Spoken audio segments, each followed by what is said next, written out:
Сәлеметсіздер ме? Бұл видеода бір күнгі ас мәзірінің екінші нұсқасын ұсынамын. Таңғы асқа арпа ботқасы, яғни пшеничная каша, суға пісірілген ол және кішкене тұз қосылған. Суға пісірген соң үстіне сүт құюға болады, кішкене жақсы дәм болу үшін. Бір жұмыртқа, қатты ірімшіктің 2 тілімі, кептірілген ақ нан, нанды тостерде не сковородкада майсыз қуыруға болады. Шиповник, итмұрын 150 граммын ішемін.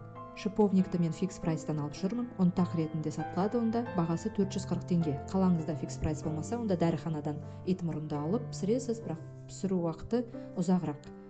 Түскі аста қарақұмықтан спагетти, оны да фикс прайстан алып жүрмін осындай түрін. Піскен түрлі түсті орам жапырақ, тауық котлетасы. Котлетаны әрине мантаваркада пісіресіз буға.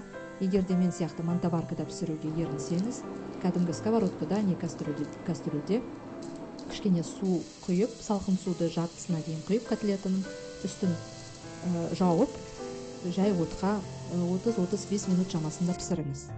Бесін асында 1 стакан айран. Айран ащы болмау керек. Маған Foodmaster'дың айраны жағады. 2,5% болса жарайды майлығы. Сұлы печеньесі және диетический хлебцы, қытырлақ нан. Осындай түрін аламын магазиннен. Кешкі аста тауық еті, күріш, брокколи, картоп қосылған сорпа, 2 тілім қатты ірімшік, дәндері қосылған печенье, біреуін.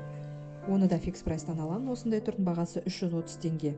Егер де ондай болмаса, Мария печеньесін жеңіз, не болмаса, кәдімгі еш нәрсе құрамына қосылмаған, ешқандай мак, ешқандай кунжут, ванилин қосылмаған тоқаш алыңыз.